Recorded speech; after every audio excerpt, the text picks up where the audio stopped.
Did either of you know that I've had to stand in front of Congress and explain why children should have rights? Sounds fucking insane, right? I remember the whole time thinking, I have to explain this shit? Seems like a no-brainer now. But wasn't that many centuries ago that children had no rights?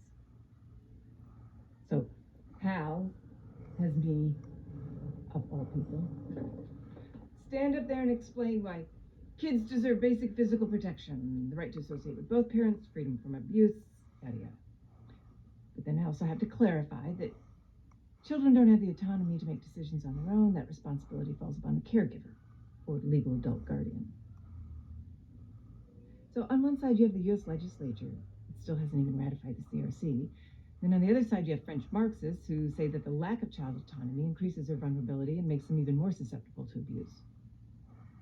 I don't typically agree with Marxists, but a lot of abuse does happen systemically from the caregiver.